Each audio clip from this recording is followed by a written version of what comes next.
Просто злой был, он мне дал в ухо.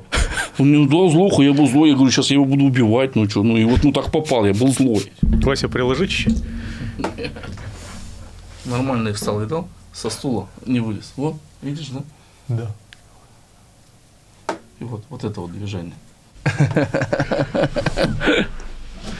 И все. Белая ночь опустилась, как облако, ветер гадает на юной листе.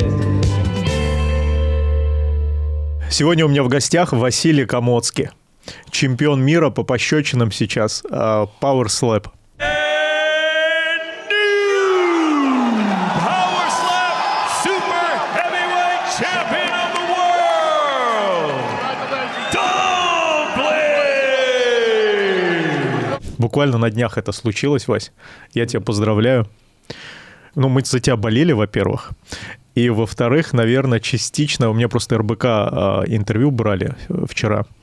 Типа, как ты к этому ко всему относишься? Я говорю, наверное, частично Вася нашу Сарычеву мечту какую-то, через него она реализовалась. Поэтому и нашу детскую мечту реализовал, и Россию представил. В общем, все в целом получилось супер. Я тебя от души поздравляю с этим. Спасибо. Да, ну, история очень хорошая получилась, как бы сама. История классная. Это второй турнир, правильно получился? Где я был? Да. Ну, как, не третий.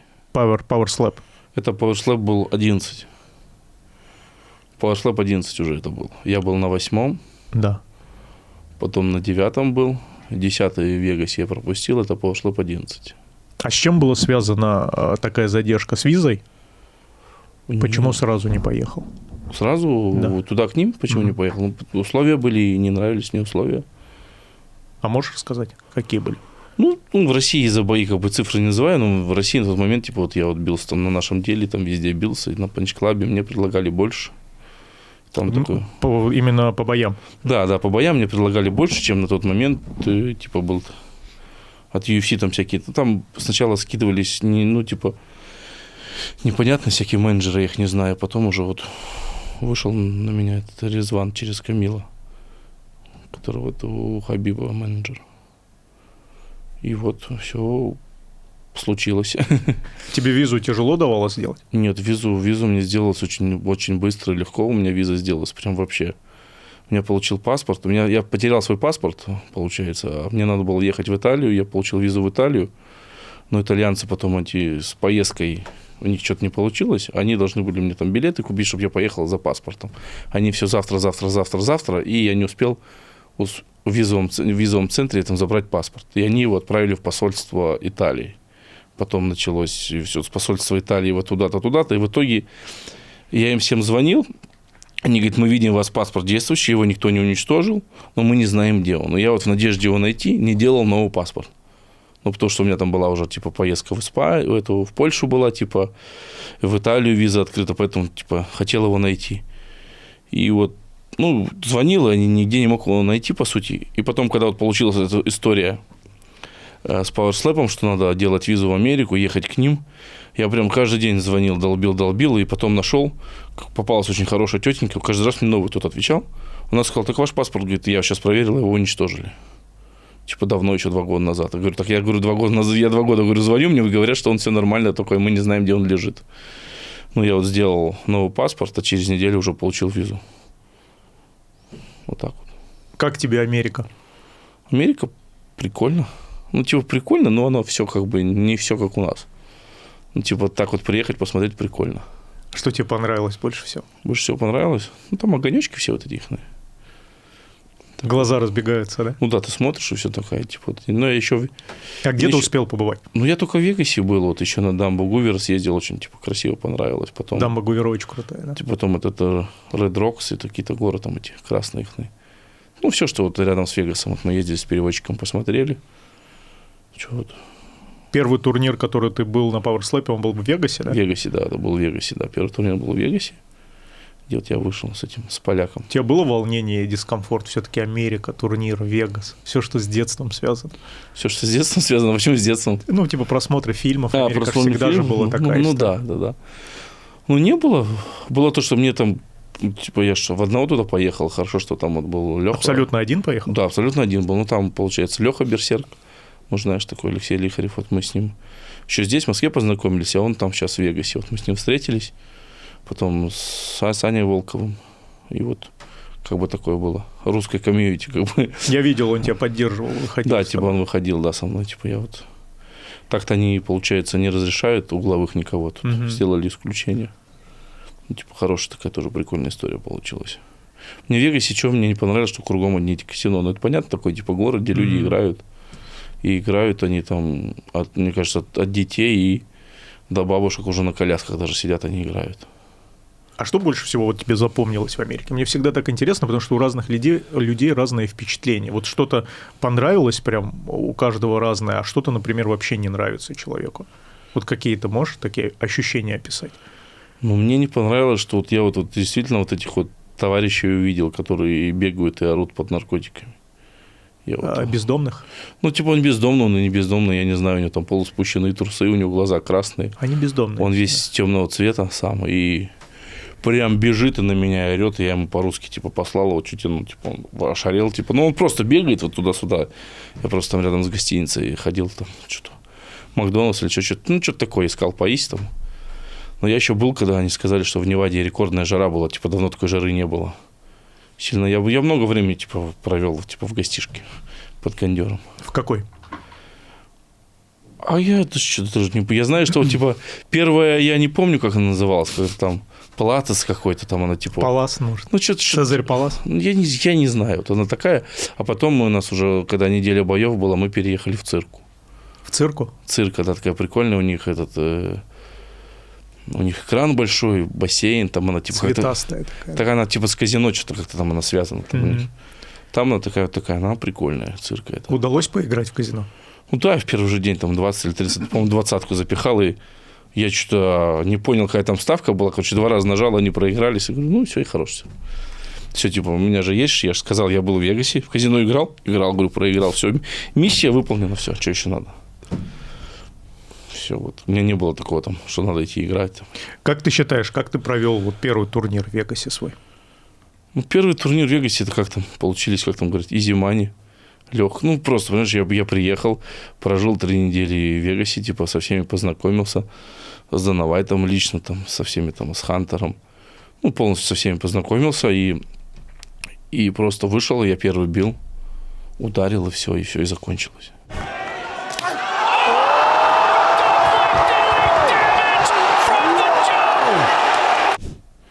0 у меня какого-то урона, только положительные эмоции просто, что вот приехал, ударил и уехал, все.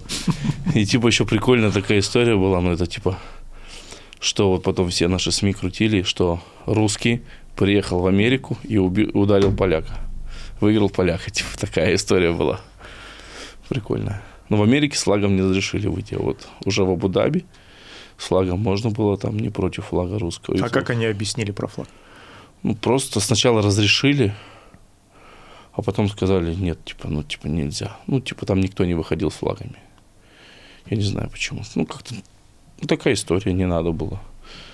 А вот в Абу-Даби все, типа, я спросил, они узнали, да, можно. И в Саудовской Аравии даже, типа, вопросов даже не было, типа.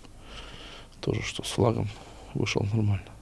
Вася, а не было усиленного переживания, когда находишься в новой для себя стране, а еще и один, еще и надо выступать, драться там? Ну, типа, такого переживания не было, знаешь, было уже перед самым боем был мандраж, вот надо вот идти. Типа, тогда вот уже был мандраж, типа, чуть-чуть. Может, то, что вот мы вот этот день боя, Саня приехал, мы, типа, с ним были, там, сидели в нарды, играли в номере, типа, там, поиграли в нарды и поехали. Типа, уже вместе уже типа, поехали на бой, приехали, и все. Как бы прикольно.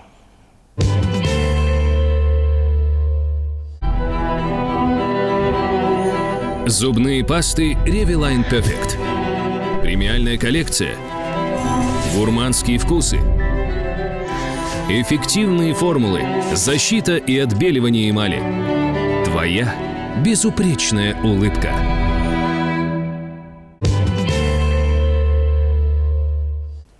Что-нибудь попробовал из фастфуда там? С фастфуда, да, мы с Лехой снимали ролик этот, ели Как это бургерная, которая-то ихная... In-N-Out. Нет, In-N-Out это понятно, это In-N-Out я ел, он лучше... Сказал сам, офигел. Он лучше Макдональдс, In-N-Out, он прям получше Макдональдс. Вот мы с Саней тоже с Волком заезжали, он мне говорит, сейчас, говорит, типа, в Мак я ходил, сам брал, вообще мне не понравился.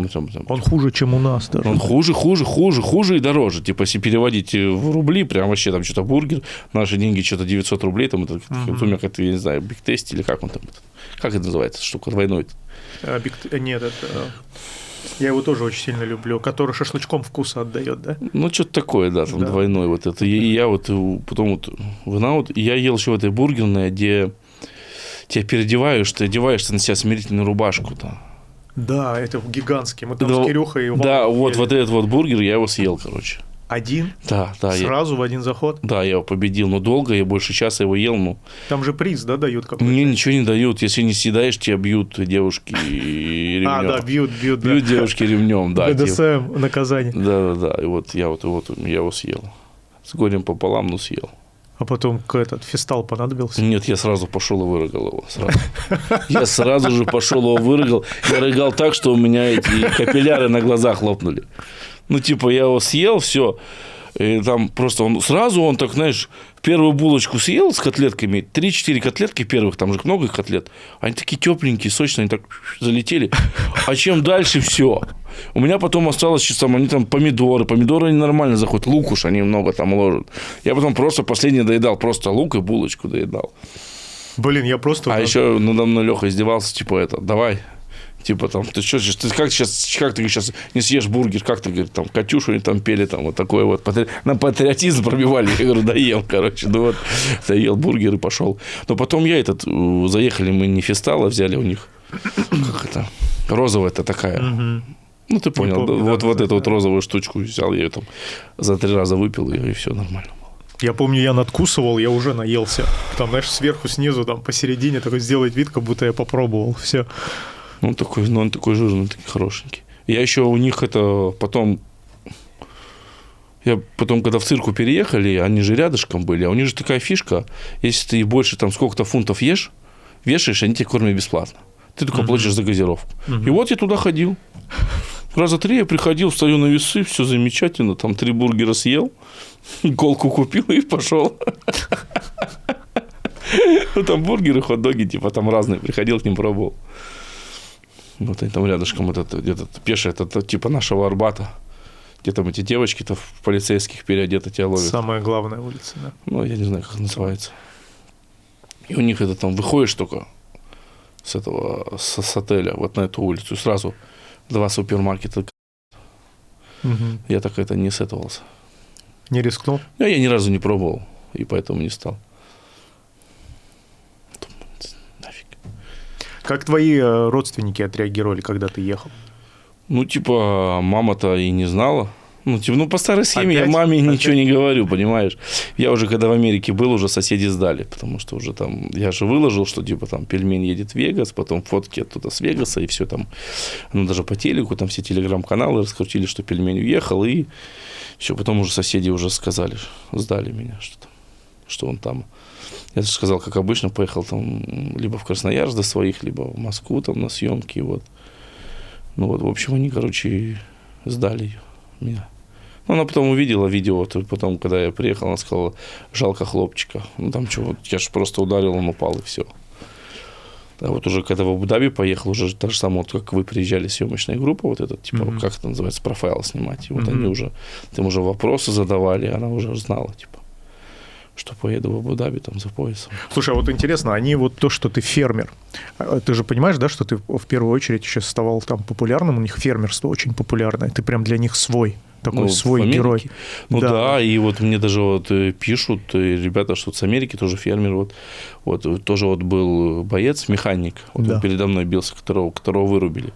Он тоже фермер, он мне показывал фотки там трактора Джон Диров, как он там, тоже, что он фермер. А на улице к тебе подходили, узнавали тебя, говорили? В Америке? Типа, да, типа в Вегасе, да, прям такое ощущение, что больше. Вот, например, ну хайп же в России уже как бы такой подзатих, а в Америке такое ощущение, что меня больше знали.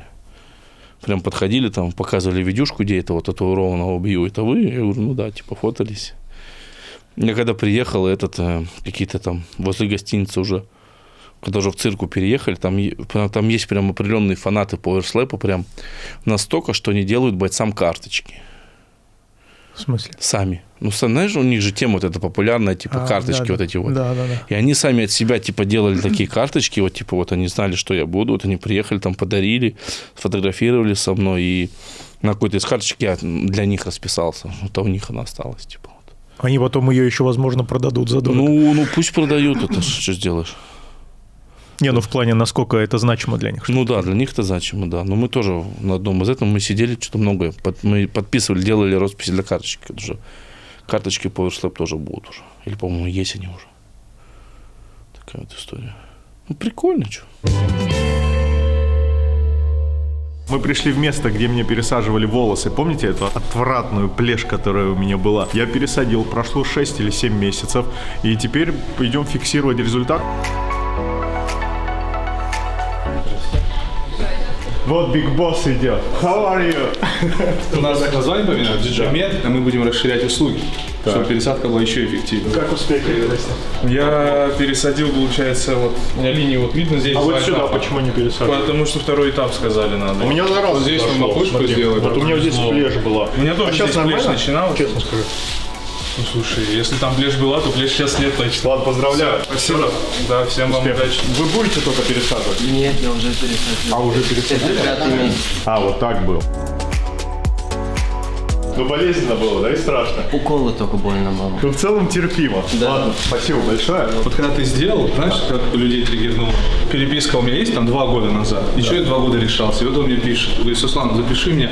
Я увидел, что Амиран сделал. Я говорю, почему то Амиран сделал? Мало ли кто сделал. Он говорит, а я думал, что за такие деньги нельзя круто делать. Да, у него в голове, что тому должно быть дорого. Гарантия на сколько лет? Пожизненно. Это же твои затылочные волосы. Они должны были у тебя расти, а здесь ничего не... Ну, все выпало. И мы их отсюда переместили. Теперь им просто поменяли локацию. Вот реально, это одна из 100 реклам, за которую мне не стыдно, потому что результат получился. Вот, короче, наглядный результат. Волосы нормально приросли. Спасибо, Диджимед. Ссылка в описании. Вася, а можешь сказать, по-любому это людям интересно, как сам посчитаешь нужным, если даже не конкретно цифры, а вообще порядок разницы, насколько сейчас платят там, больше того, что мы делали, например, в России? Ну, прилично больше. Прилично больше? Ну, 10-20. За 30, да. турнир? Да. То есть вот это сейчас росло так, да? Ты так перечислил в порядок Ну, увеличения? типа, наверное, да, порядок увеличения, да. Ну, это хороший гонорар. Ну, типа, побольше, да. Ну, типа, мне сначала же, когда вот мне вот эти первые их на переговоры 2 года назад, наверное, были, когда вот я, типа, отказывал, потому что, ну, там маленькие были, и контракт был... Пару тысяч, да, наверное, предлагали? Ну, условно, да, там такие вот. Я от него отказывался, и там он какой-то более такой жесткий, кабальный был. Типа, сейчас вроде как, ну, такой, кажется мне помягче, типа. Нормально они, типа, ну, вот я, хоть, типа, вот, я вот, например, спросил, что мне можно делать, типа, вот, армрестлинг спокойно разрешили, вот, я вот сейчас там вот, на арматуре, там, борюсь, на поруках, там, борюсь, ну, типа, армрестлинг, типа. Сейчас же попа уходит, появился армрестлинг, то, что уже все уже промоушены более такие бойцовские, наверное, перешли. Вот так вот, как бы. Видимо, они просто первое время на свои делали, а сейчас спонсоров получили. Кто? Инвесторов. Ну, PowerSlap. Ну, возможно, поэтому увеличили гонорар. Ну, типа, да, ну, возможно. Ну, он, да, ну, прям вот он на всех боях присутствует, даже вот эти вот ранние прилимы, вот, которые не были для трансляции, где Денис бился, где Закир бился, их же в трансляции не было, они прям ранние, и он там присутствовал. Ну, на UFC он приходит уже вот на главные бои. Ты сходил, посмотрел UFC? Я на всех, я вот на всех, что вот я был во всех пощечинах, я сходил на все UFC. В Америке на 2 UFC сходил. Одно было в Апексе, а другое на T-Mobile, где Перейра бил про каску. Вот я сходил. И вот сейчас вот тоже, я им говорю, приезжаю на пощечины, говорю, чтобы только сходить на UFC. Говорю, вы же знаете. Я говорю, не-не-не, мне пока не посмотрю, нет, мне, нравится. Типа. Все, вот и в Абу-Даби тоже самое ходил, как бы. За кого болел в UFC? Где? Когда вот, ну, везде по-разному, смотря кто бился. Ну, а за Там кого? Он, ну, Перейра Прохаска за Перейру болел, вот в Абу-Даби за всех наших болел.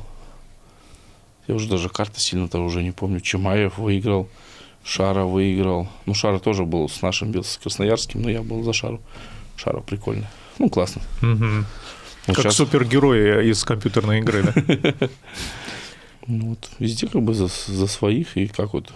Но они все как бы все общительные, все прикольные. Вот в пауэрслапе вообще конфликтов нету. Вот именно в пауэрслапе, вот типа вот бойцы, типа вот мы вот все мы вот, ну, нормально общаемся. Вот даже вот мы вот с гавайцем, типа там, грубо говоря, там поматерил я его, там, да, там на эмоциях вот это вот все, ну, типа, ну, после мы нормально, типа, вот на следующий день там на завтраке сидели, там как раз был Серега переводчик, ну, типа, мы хорошо пообщались, Он поговорили. очень хороший парень. Он хороший, очень да, у него хороший, там добрый. 5 детей, ну, классно, типа. Ты знаешь, кем он работает? Гавайец? Да. Сейчас никем он не работает. Все уже, да? Он сказал, я, говорит, я говорю, чем ты в жизни занимаешься? Я, говорит, ничем не занимаюсь. У меня сейчас пощечины, плюс там рекламные контракты, он там сумму озвучивает очень хорошие. Пошло дело, да? Да, пошло у него дело. Если бы такие суммы здесь в России бы рекламные контракты работали, то можно было и вообще не сеять, и не пахать, вообще ничего не делать. Ну, там, ну, просто. Но он начинал, мы когда снимали, он же дрался вот в этой импровизированной истории, когда мы с Кирюхой ездили, Да-да-да. своими силами делали, он прям горел, он очень сильно горел, это недорого стоило, и он прям хотел, знаешь, прям развивать А это. он сказал, что он тебе говорил, что он хочет пельмени, типа. Да, Ты говорил так? да, Он говорит, да. я, говорит, сказал, хочу пельмени, вот. Да, привезите мне его, он Ну, говорил типа, такое, да, да. типа. Ну, вот видишь, привез, видишь. И самое важное, получилось, что вот когда вот в Вегасе, он уже в Вегасе защищал титул, и он после титула, типа, бросил вызов. Это, типа, наверное, редкая история, когда чемпион бросает кому-то вызов. Ну, типа, у меня... Ну, как ты чемпион, зачем кому-то бросать вызов? Я же вот как... Я когда пояс выиграл, меня спросили, с кем вы хотели побиться, я им нормально ответил. С кем я хочу побиться. Ты же знаешь, слышал? Вася, а ты как-то тренировался и настраивался у себя дома еще, прежде чем ехать туда? То есть какие-то процессы были у тебя? Ну, в Вегас я поехал не тренированный, вообще ничего не делал. Первый раз, да? Да, в Абу-Даби такая же история. А почему так? Ну, типа, ну, слез с комбайна и все, и поехал. Чтобы это как Вегас. В Вегасе я 3 тренировки с Волковым провел. Да. А в Абу-Даби вообще ничего. Вообще ничего не делал. А сюда я вот начал опять в зал ходить. Ну, просто начал жать, там вот это вот просто вот движение на резине нарабатывать, это вот движение, все как бы. И там условных я вот провел 5-6 тренировок, наверное, просто. Хоть в жиме, например, там до 140 килограмм дошел, то было у меня 120 давит, как бы. Вот. Ну и все, ничего не тренируешь, но маленько шею там пару раз я позакачивал и все. Ну, вот такое ощущение, что типа пока прет, но надо тренироваться все равно сейчас. А для тебя вес важен был для этих турниров? То есть ты его как-то регулировал? Да нет, вес у меня, типа, я худею, набираю, вес как-то, но мне кажется, все равно вес очень важен, мне кажется, на держак. Все равно, вот он же похудел, гавайец, он же 30 килограмм сейчас скинул с прошлого боя с нашего. А сколько он весит сейчас? Сейчас он 160. На 10 кг всего меньше, да? Да, когда первый бой был, он 195 был. Вот он сейчас 30 килограмм скинул. И удар у него сильно как бы так не изменился. Но такое ощущение, что чуть-чуть вроде как послабее стало. Или, может, у меня держак чуть получше стал. Более я как-то вот уже под настроение был. Не знаю, короче. Деньги его подрасслабили, может? Деньги, может, Шучу. Может, деньги его подрасслабили. Ну, типа, ну, вот так вот история. Ну, может, у нас с ним трилогия будет, почему бы и нет. У вас же нокаута не было, да? Не было, да. Ну, по очкам. Это самое интересное, по сути, Типа, для зрителя кровожадность. все пишут, да, как так, никто не упал. Да. Ну, там же определенные правила, кто как ударит. Один стоит, не шевелится, другой вот ударил, он пошевельнулся, все, забрал раунд. Вася, ваша борода вам мешает как-то? Да нет, И его, и твоя. Но она не мешает, как бы нам-то не мешает. Она, скорее всего, противнику мешает прицеливаться, знаешь, вот. Ну, вроде как собираются их убирать. Бороду? Бороду, да, вот как у тебя, вот Максимум, чуть-чуть да? побольше такую скажут, и все. У кого были у нас бороды побольше, нам принесли резиночки и сказали, вот, одевайте резиночки. Так вы же потеряете свою индивидуальность, типа визуальную мощь. Ну, не знаю, типа такое. Это надо вам сопротивляться, не делать этого. Сопротивляться. Да, конечно. Ну, На мой взгляд. Ну, мы Все видишь, одинаковые я-то вот после этого боя вот и в Вегасе я потом раз постриг бороду, а потом я ее не трогал вообще. Ну, типа, усы мне равняли, здесь равняли, я говорю, не длину, говорю, не тут, говорю, вообще ничего не лезь, никуда не делай, типа, барбер, вот. Как она есть, так ее и оставляем, вот как она растет, так она и растет. Все. Сейчас, может, приеду и подстригусь. Ты познакомился там с Айзеей. Ты кем? Айзея. Это кто? А вот который в другом весе дерется татуированно. Чемпион. Мы обсуждали. А, вот я понял, про кого ты говоришь. Да. Я просто знать-то и имена-то их не понял, я понял. Да. Удалось пообщаться? Да, Он тоже очень пообщался. хороший парень. Очень хороший, очень тепло вас отзывается, типа, что вот он там. Он говорит, ну и на съемках были, и так говорит, в жизни, говорит, даже там пересекались, где-то на Лос-Анджелесе тусовались, там что-то какие-то движухи там были, ну, типа. У него очень хорошая семья, дочка, супруга. У него папа военный. Да. Военным был, да, он рассказывал про это. Ну, очень хороший такой. Ну, мы тоже с ним говорили, они мне все говорят, типа, что я должен приехать, типа, в Америку. Пожить, говорит, приедь, говорит, поживи в Америке, ты, говорит, тут заработаешь, говорит, много денег. Я говорю, как я их заработаю? Говорит, приедь и заработаешь, типа, что там, какие-то рекламные контракты. А ты готов? Да нет, наверное, я не знаю, я языка не знаю, как бы, знаешь, на время как-то... На командировку, ну, да? типа, да, типа, там, на каких-нибудь там полгода можно было бы попробовать, типа, вот, что-то. И то, знаешь, чтобы я ехал, чтобы я знал, что я там нужен. Ну, типа, приехать, так просто там эти вот заработанные деньги сотратить и приехать назад, типа, чтобы была такая, типа, история, я попробовал, не попробовал. Как-то непонятно, пока, типа, вроде иногда бывает, думаешь, ну и поехал бы, иногда думаешь, что я там делать буду, кому я там нужен. Потом получится, вот как ты вот все время нам говорил, что, типа, что условно ты там был, как вот здесь таджики, вот этот. Типа, средний азиат, но не таджик, просто как средний азиат. Иммигрант. Да. Ну, образно вот так, типа. Ну, в командировку, если есть конкретные цели, зовут по работе, это хорошая история. Ну да, типа, если вот, например... Самоволку, типа, ну, типа, нет. Типа, если вот, например, да, вот если вот там какие-то там рекламные штучки, что-то поехать, было бы так прикольно. Ты сейчас был в Саудовской Аравии, да? Там был в Саудовской Аравии, да. Ты впервые там был? В Саудовской Аравии впервые, да. Мне кажется, туда это... Не знаю, там туризм еще не развит. Они в начале пути, это не Дубай. Да, это типа это даже не Абу-Даби. Типа, я же был и в Дубае, и в Абу-Даби, типа, все говорили, что типа, я приехал, мне Абу-Даби, ну, не понравилось. Ну, типа, Дубай лучше я поехал, ну, чем-то тоже не понравилось. Оно, как, знаешь, такое ощущение, что оно, типа, вот не настоящее. Ну, типа, в песках построили бетонные вот это вот города. И так же самое вот и Лас-Вегас, так же самое уже, по сути, вот. Может, ну да, но у него уже хотя бы история пустыни, есть. Да, у него, типа, вот в Лас-Вегасе, типа, всякие вот эти... Ну, прикольно вот это все у них. Я в Лас-Вегасе жалею, я в эту не сходил, в сферу. Не с кем было пойти. В сферу, а что там забыл? Ну, это такой какой-то круглая эта штука, ты заходишь, и там экран это вокруг. Да. Сфера, вот UFC там было, вот. Да. Там наш, кто там Гордей был, выкладывал. Ну, типа, я туда большой хотел... экран такой. Да, вот я хотел сходить, а я такой человек в одного, типа, ну, что-то я поленился идти, я просто провалялся в бассейне, и все, и потом не получилось сходить. Когда следующий турнир будет? Следующий турнир Power Slap будет 7 марта. Ну, я там, скорее всего, меня там не будет. Вот там вот этот паренек будет защищать свой пояс. Какой? Айзе? Да, Айзе, да. А это другая весовая категория будет, да? Ну да. Тяжи не будут, супертяжи? Ну, получается, нет. Ну, у нас, наверное, промежуток времени маленький пройдет, что там. Вот только пробились еще месяц. Слушай, Вась, а с головой что-то проверяли, делали потом? Как там с медициной, с аппортом? После боя или как? После, до, они что-то делали? Ну, я же говорю, комиссию проходил, что вот и все, как бы все хорошо. Но после осматривает врач, там фонаричком тебе светит, все спрашивает, там тебе там все вот это вот, все эти пальцы, вот, ну, стандартная эта проверочка, типа вот, там на столько-то дней там отстранили. И все, как бы, и страховки там все есть, все у нас, типа, все. Как полагается. Да? Все полагается, ну. У меня ничего, как бы, после боя чуть-чуть там голова, знаешь, болела, ну, так, знаешь, там, ну просто чуть-чуть я нурофен выпил, и все нормально. Типа, ну, нормально. Вот когда вот в Польшу ездил, когда меня нахерачили, вот такой я там был, там-то да, там башка болела. Почему в Польше такой получился контраст вот именно увечий? То есть вот здесь вроде как у тебя и соперник мощный.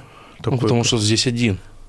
А там Больше прям 4 было. 1/8, четвертьфинал, полуфинал и финал.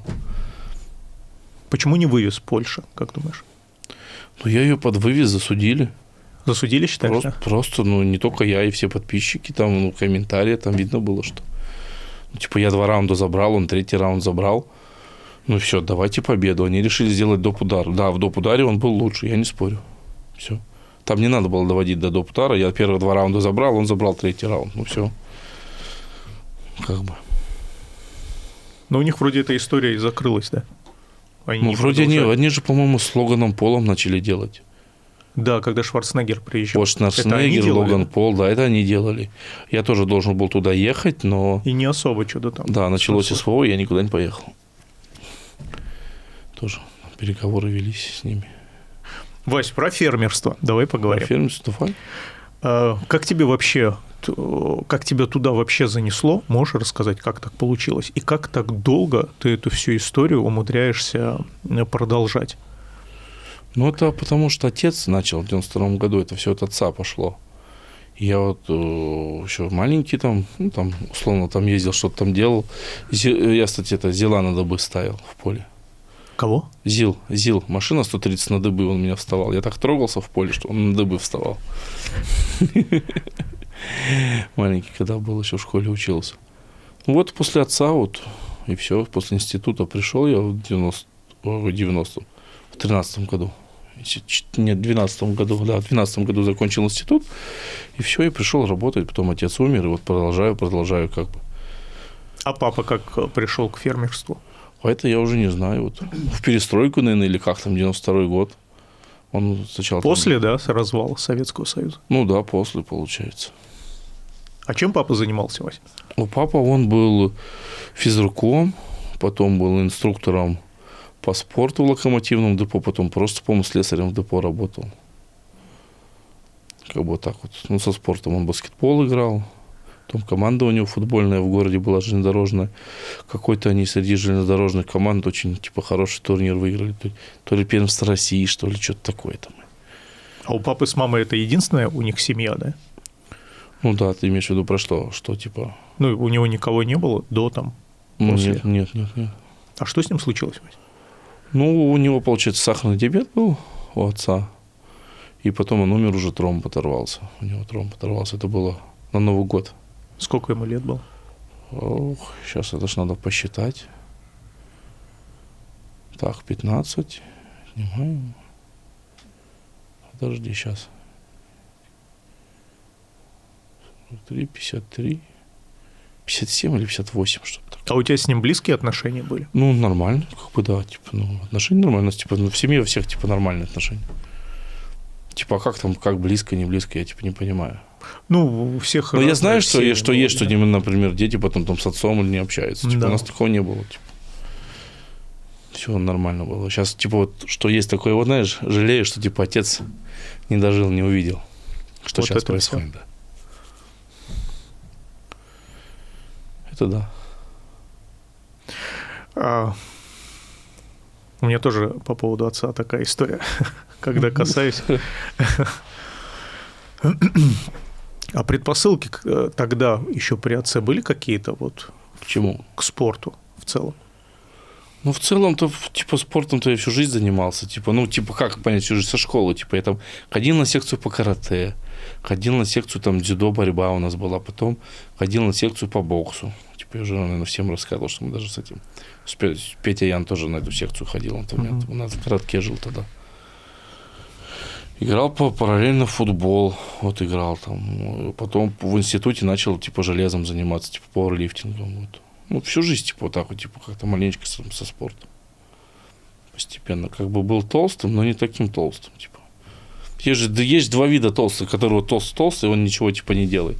А я хоть был и толстый, но вроде как шевелился там, туда-сюда, везде был. Это влияние папы было такое? Да нет, это не было, типа, влияние, что отца, ну, просто вот. Самому нравилось? Ну, типа, да, типа.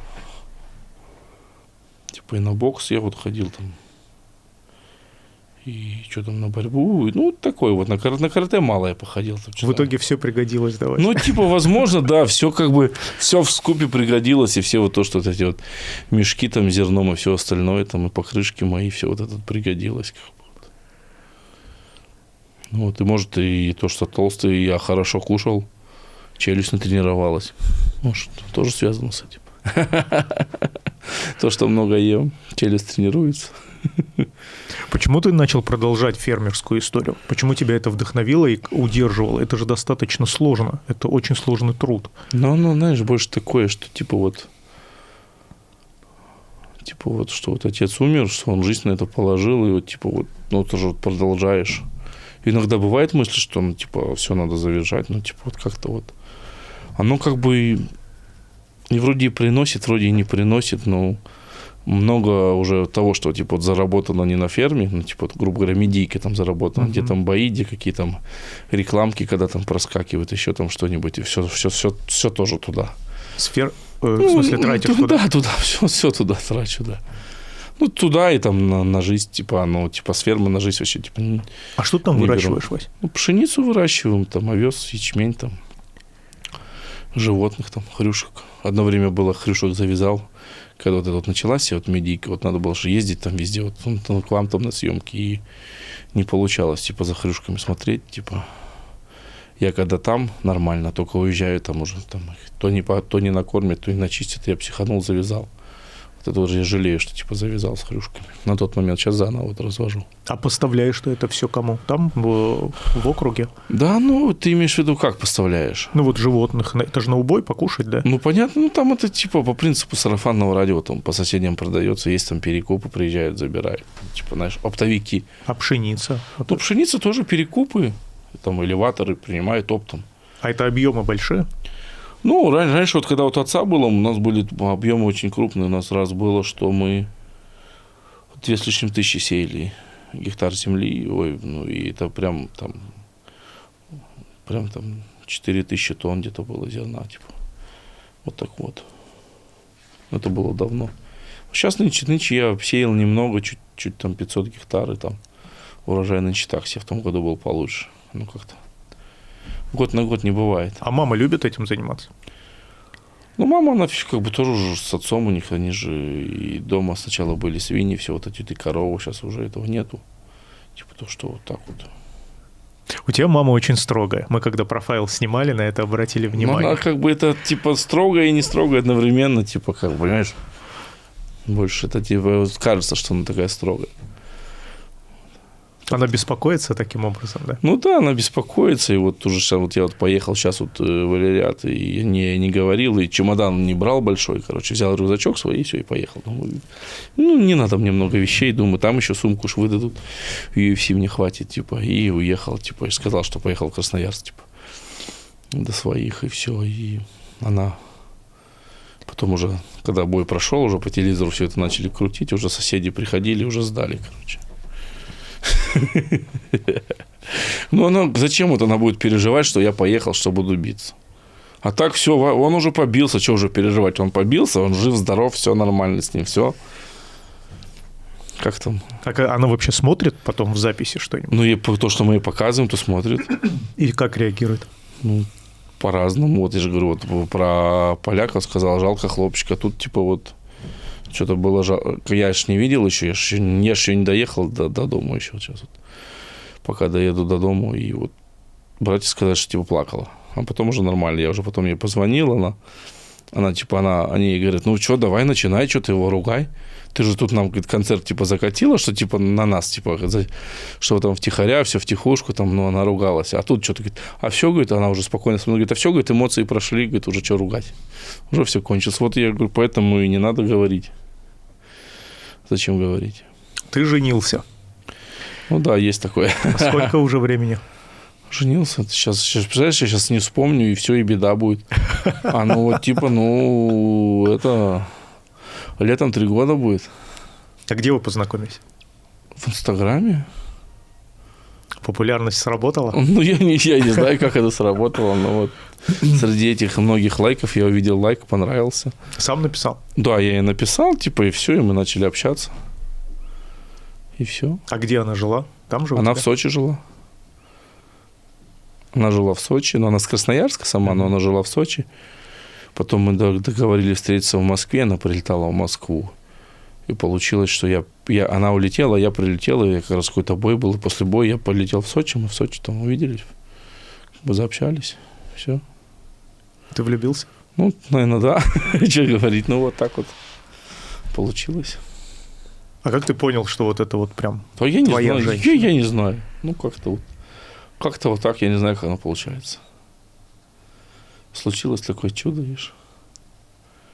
Было какое-то свидание, да, получается? Куда Ну пошли? да, свидание, да. Свидание, потом мы там еще на следующий день мы на Красную Поляну в горы ездили там. Она же типа как местная сочинская была, показывала красоты. А через сколько вы поженились после знакомства? Ну вот это вот еще хуже, да? Еще хуже вопросы, а? Это хоть в Инстаграм надо заходить, наверное, Ну, примерно хотя бы. ну года через 1,5, наверное, или 2, наверное. А 1,5 года вы как общались? Дистанционно или...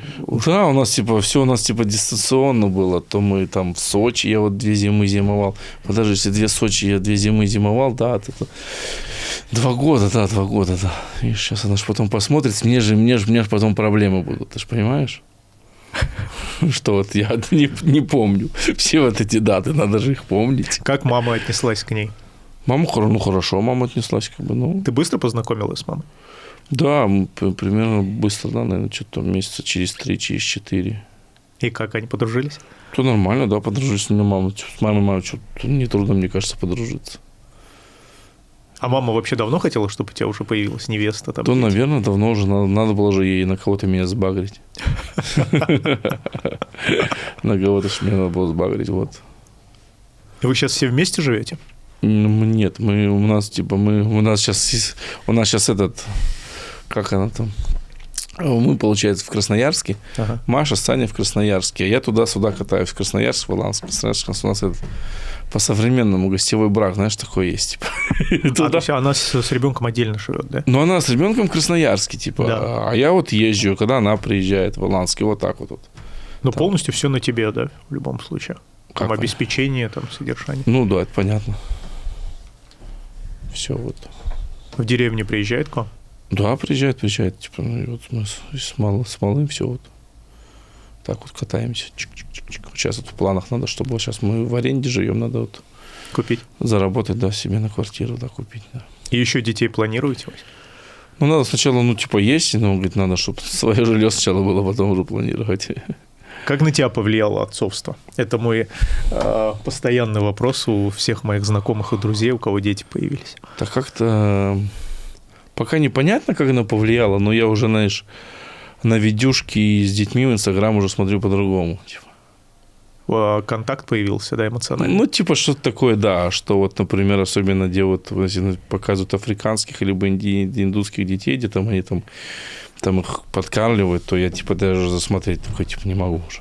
Больно, да? Ну, типа, да, вот уже как-то по-другому вот это вот все. Вот, как-то и ты вживую на детей уже по-другому смотришь. Типа, как-то вот... А ты когда только его взял, было ощущение, что вот...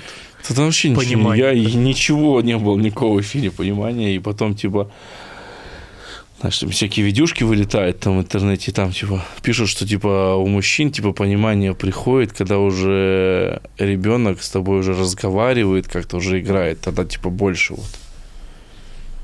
Типа, ну, может, у меня тоже так. Ну, я как бы не знаю. Ну, сейчас тоже понимание есть, что вот ребенок надо вот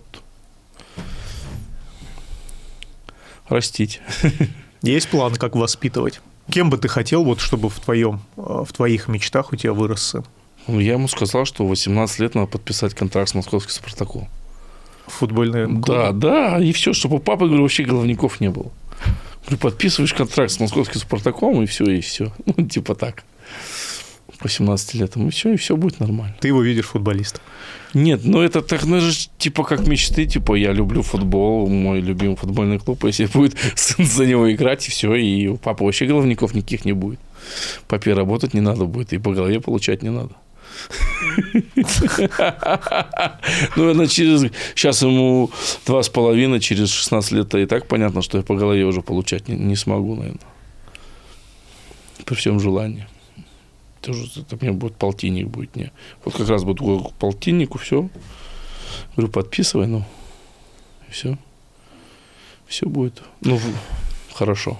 Кто в доме хозяин, ты или жена? А там двояко. Типа и тот, все как бы нормально у нас. Типа мы много разговариваем друг с другом, как бы все нормально. Разговариваете, да? Ну да, там обо всем, типа. Об обидах, да, там, о планах? Ну да, типа, да. А это ее инициатива вот таким образом настроить отношения? Или ты сам? Ну, больше ее инициатива, что типа вот мы разговариваем, типа, и я как бы говорю, типа, я не закрываюсь, типа, нормально. Сейчас что-нибудь наговорю, опять, может, не то. И я от этого очень боюсь этой темы. Потом. Мы тебе скинем на согласование перед публикацией. Если Да, на что, согласование. Подрежем, да, типа. Да, не переживай. Вась, ты приехал с поясом. Давай, может, его поставим посередине стола? Это же все-таки достижение, твой трофей. Да, трофейчик. У меня и была вот цель, понимаешь, у меня вот все вот там спрашивали на всяких интервью. Да. И я вот все время, типа, говорил, что... Я тебя за кадром поздравлял, еще раз поздравляю. Это круто, чемпионский пояс. Они объясняли, почему логика такая, почему пояс такой? Нет. Просто сделали его, да? Ой, я не спрашивал, понимаешь, они не объясняют. Я не спрашивал. Это вот там что там, супер тяжелый вес, да, слэп. Тяжелый вес, есть слэп. Блин, круто. Через тебя детская мечта воплотилась. Детская мечта, да.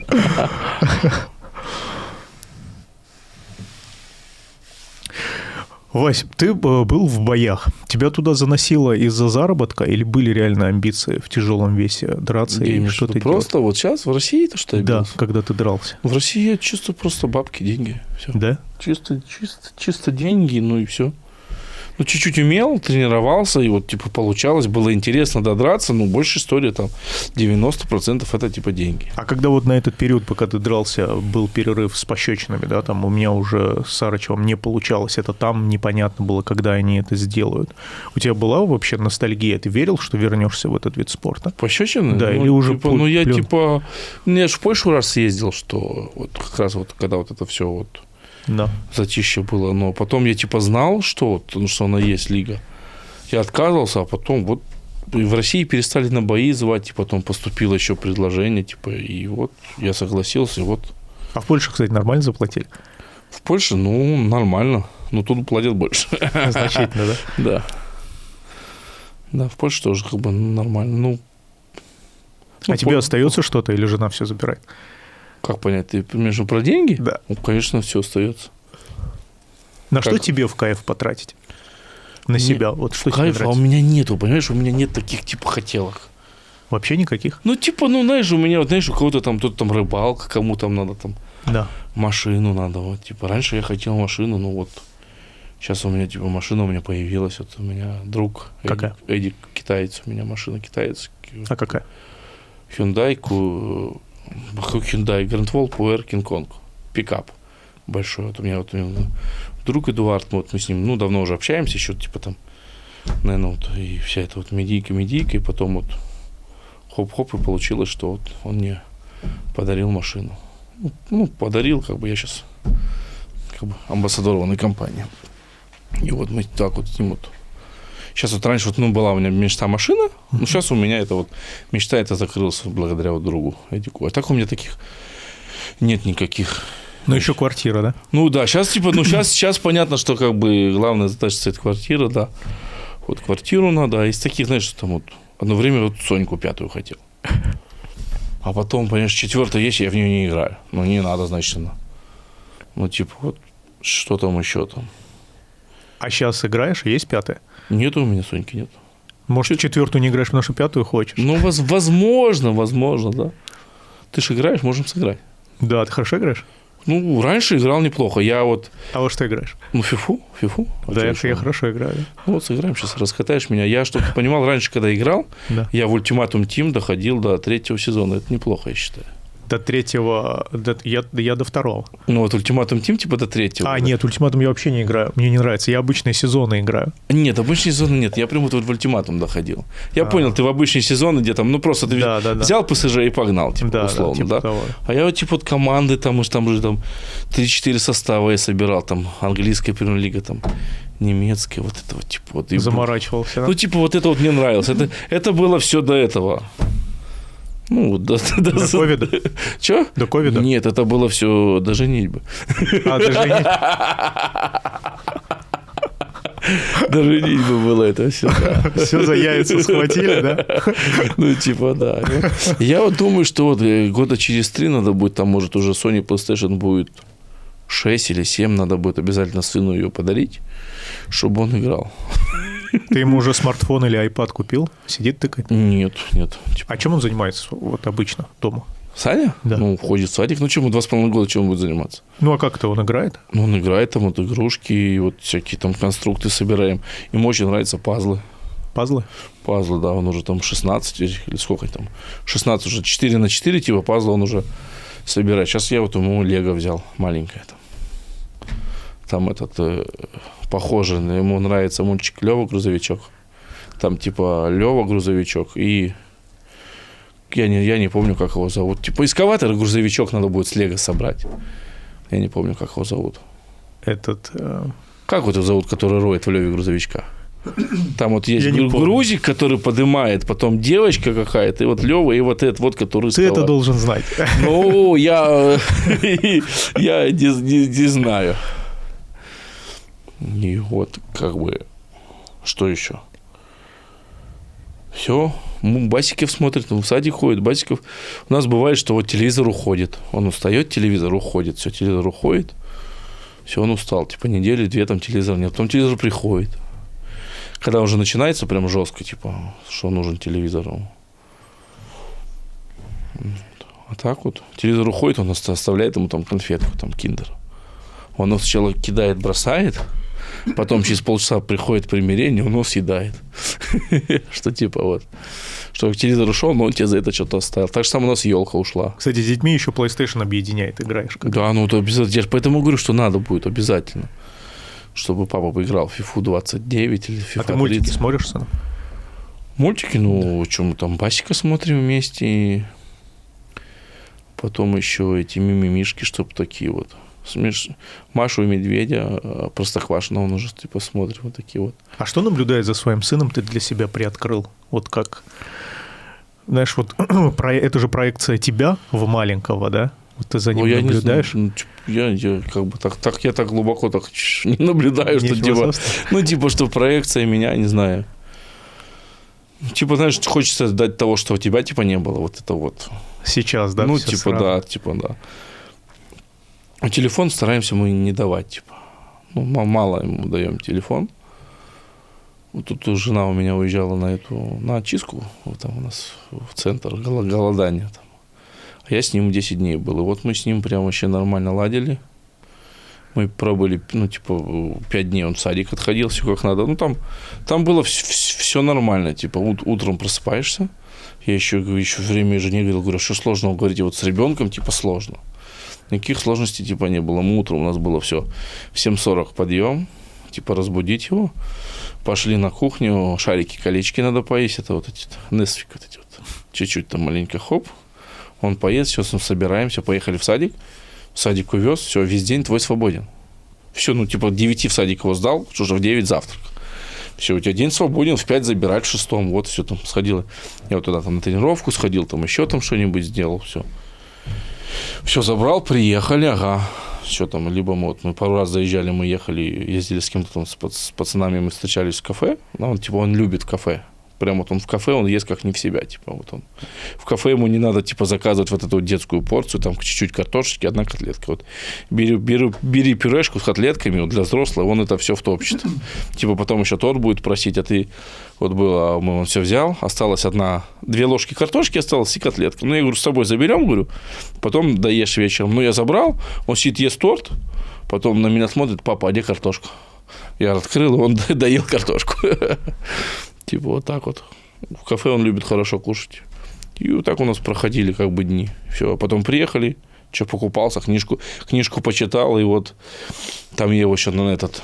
У меня был ритуал, книжку мы читаем, он идет, сам свет выключает потихонечку, выключает свет, и мы в домике лежим. Ну, под одеялом. В домике лежим, этот телефон фонариком светим, он там... Все, потом, говорю, телефон устал, надо спать. Все, и потом пару раз так прокатывал, а потом уже я на телефоне играю в короля, игра там есть. И вот он тоже со мной тоже, давай, типа, будем бомбу нажимать там. Фигурки составляешь, бомба появляется, он тоже типа, понажимает, и все. И было нормально. Потом мы вот провели будни здесь и поехали туда, к матери в Иланск. И все, потом поросенка я ему ловил, с поросенком играл. Типа, ну, Погружаешь его в фермерскую жизнь, да? как ты его погрузишь, что, ну, типа, ну, животных что-то нормальное, ему, типа, вот, что вот он, поросят, пойдем смотреть, мы смотрели Поиграть, поросят, да, вот, потом мы, ну, взяли маленького поросеночка, 1,5 месяца, ну, и туда в дом, и вот он с ним бегал, там, полчаса гонял его, замучил, и мы его, говорю, поросенок плачет, он, говорю, хочет к маме, ну, все, и мы понесли его, отпустили к маме. Вась, про еду. Давай поговорим про еду. Это самая любимая тема разговора.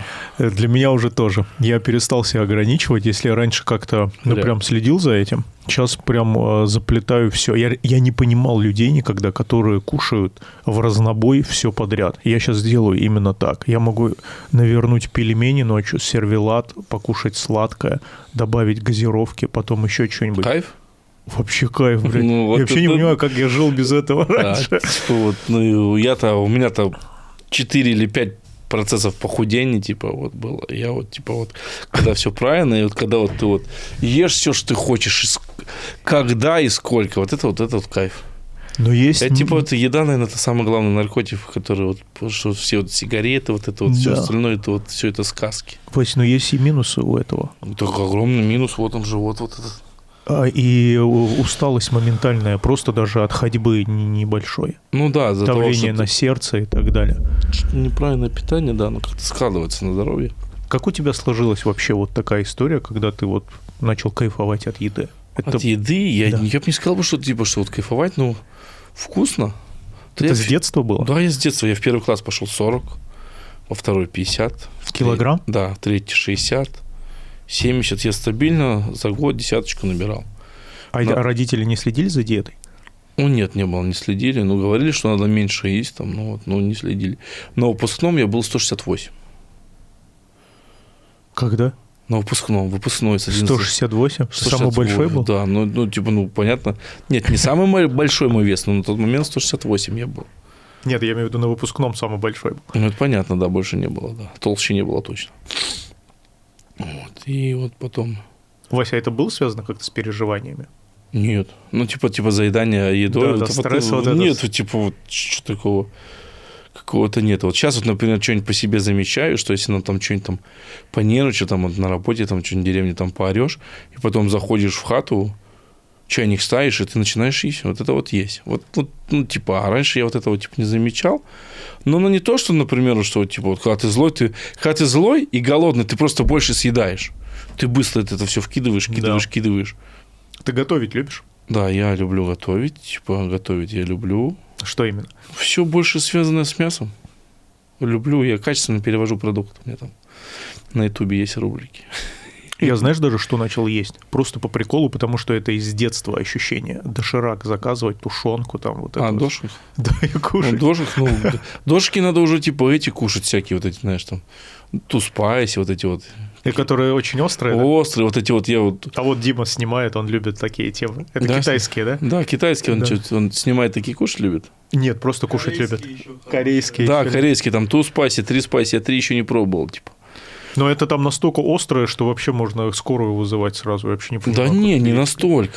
Да хорош, а ты ел это? Ну, конечно, ел. Дима, он про то же самое говорит, да?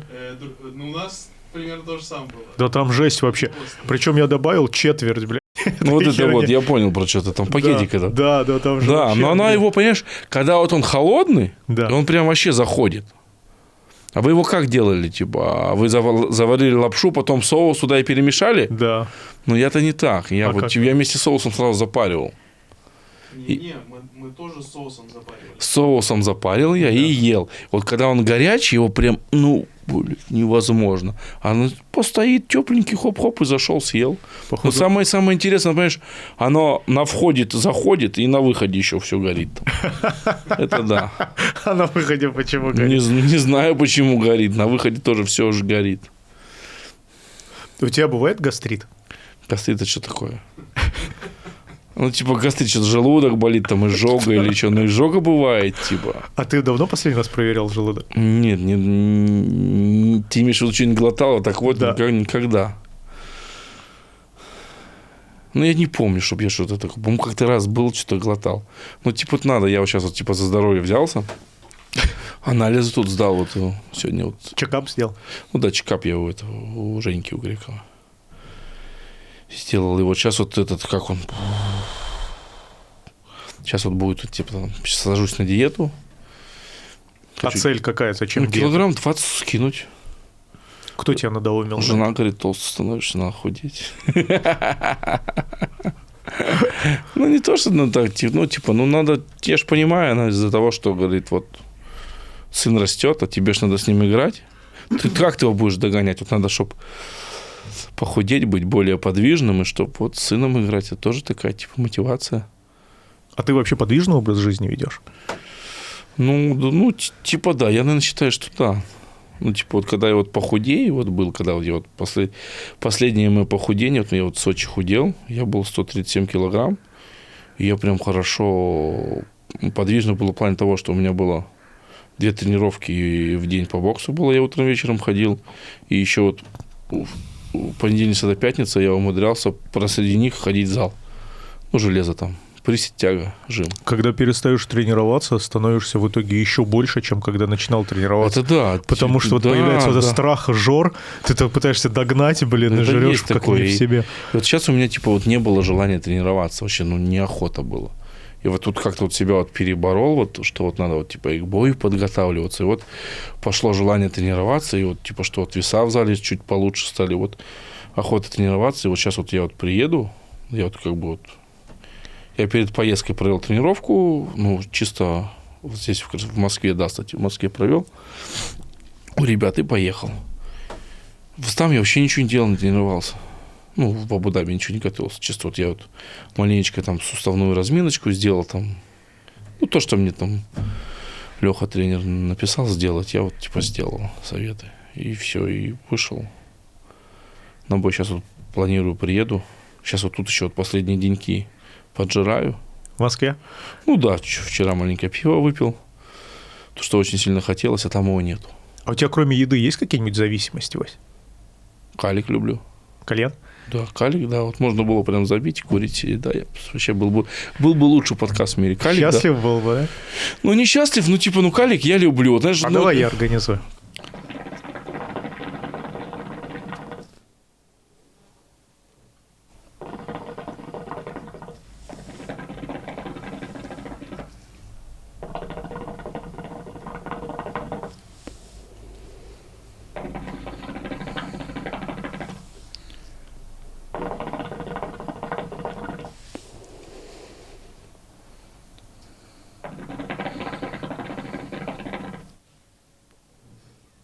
Ты вообще усидчивый человек, Вась?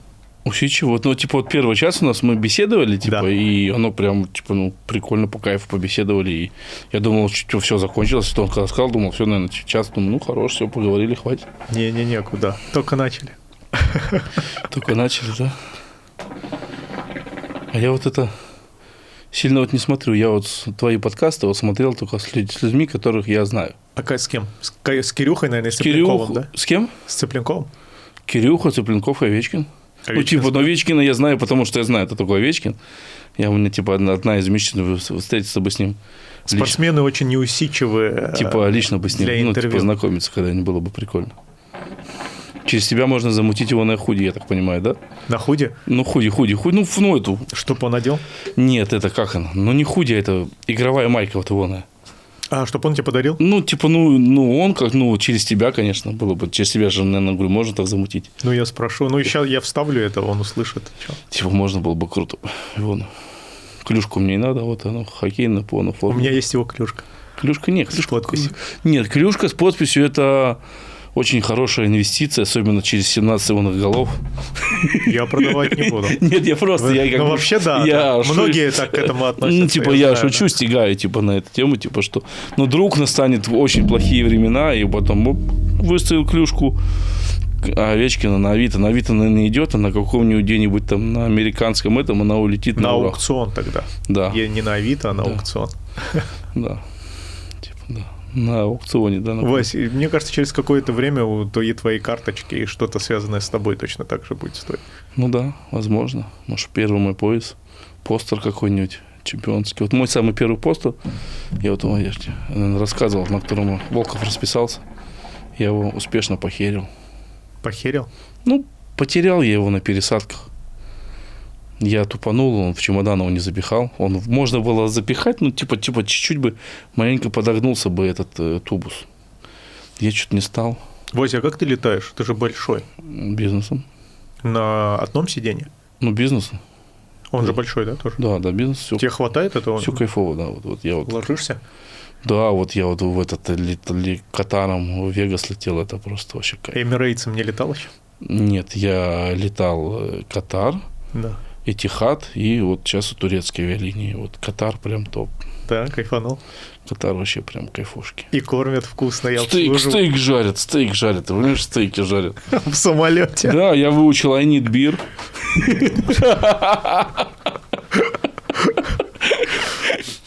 Что еще?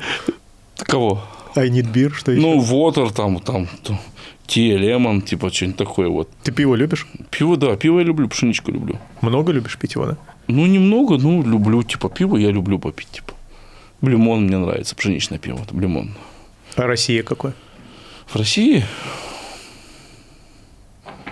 Я даже вот не знаю, какой вот именно вот. Вот одно время была у нас, типа, вот, пшеничное неплохое было, там, Мазай пиво, там, оно вот. Алтай, по-моему, делает еще. Но оно, типа, знаешь, оно как-то появляется, вот пиво, которое вот в продажу идет, оно сначала путнее, а потом оно кому-то портится. Ну, типа, начинает его делать не так. Хуже, да? Ну, типа, вот оно появилось, оно такое кайфовое, хорошее пиво, потом бах и... Экономить начинает, наверное, на производстве. Я не знаю, может, там фильтрация или еще там что-нибудь, или, может, они, ну, как-то, ну, вот так вот как-то вот. Блин, было бы вообще супер, у тебя свои пельмени, свое пиво. Да, свое пиво, типа, у меня даже бывает, типа, мысли, типа, кальянку я бы, типа, свою хотел. Ну, что-то такое, знаешь, ну, типа, я же, типа, обыкновенный простой человек, типа, ну, вот, типа, там, вот, у меня там есть свои, там, типа, вот, плюсы, минусы, типа, что я вот, типа, я вот, не, как вот тебе, может, и неправильно, я, типа, я не веду, типа, там, сильно такой здоровый образ жизни, но я так же само, там, типа, я не бухаю, там, типа, не закуриваюсь, ну, типа, я вот могу выпить, там, могу кальян покурить с друзьями, еще там что-нибудь там, сходить в баню попариться, ну, типа, ну, по-нормальному, типа, всего в меру. Богатырская жизнь. Ну, типа, не богатырская, типа, ну, всего в меру спорта, в меру, там, вредных привычек, там, ну, типа, у меня такого нету, что там в запой куда-то ухожу или еще там что-нибудь, типа. Наркотики, типа, я их не пробовал, типа, и не надо, нет у меня желания. Типа, что-то вот этого делать. Вася, а давай поговорим про травмоопасность пощечин. Вообще, как ты их оцениваешь? Вот степень травмоопасности. Ну, по сути, она высокая степень травмоопасности. Вот на мозг, как ты думаешь, как это влияет? Ну, как-то оно влияет. Сотрясы есть? Сотрясы по-любому есть. Ну, там, ты сам знаешь, да, переломы челюсти были. У нас, да. Ну, дважды у вас Помнишь? было. Да. Раз было на выставке, да? Да. На выставке там. Потом и пацану я ездил еще, помнишь, помогал? Которого ты... Не ты переломал. Не я. Вася, папа переломал. Папа сломал челюсть. Я, слава богу, ничего. Но есть смертельный случай от пощечин, если ты не в курсе. Да ладно. В Польше, да, на турнире в Польше. Вот да. на том, на котором ты был? На следующем. Убили чувака? Ну, получается, ударили пощечину, он упал. И умер? Да, умер, да, человек. Они после этого закрылись, да? Да нет, они после этого продолжали. Ну, типа, ну... Охренеть.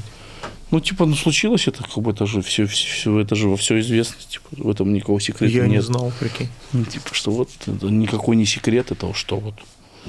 Ну, случилось так. А скорее всего, знаешь, скорее всего, то, что его не поймали. Он башкой ударился? Ну, вроде да, вроде как по видюшке, вроде как ударился башкой, да. Ну, повезло, видишь, там ловят. Да. Ну, если успеет. Ну, вот папу, например, тоже, видишь, не поймали ж папу. Он ударился затылком? Это я не знаю, возможно. Да, его бы они и не смогли подержать. Ну да, если ну бы типа и поймали. такой, знаешь, мягкий, вот понимаешь, выходишь, он такой мягкий. Пол? Да, прям такой мягенько все, вот такой чук-чук-чук-чук-чук. У меня сейчас еще кроссовки были эти вот, беговые мои, я в них тренируюсь, типа, и вот я в них в Вегас ездил, типа, выиграл бой, а в Абу-Даби бился вот в простых кроссовках, хоть и забыл свои, и вот, А босиком не надежнее, Вась? можно босиком, но я не пробовал. Я, типа, вот в этих вот взял, такие, и они такие, знаешь, амортизируют, и у меня в одном было, что я делаю замах из-за того, что они амортизируют и мягко, и мне аж неудобно стало, типа сильно закрутился я, типа. У тебя есть мечта, Вась? Мечта?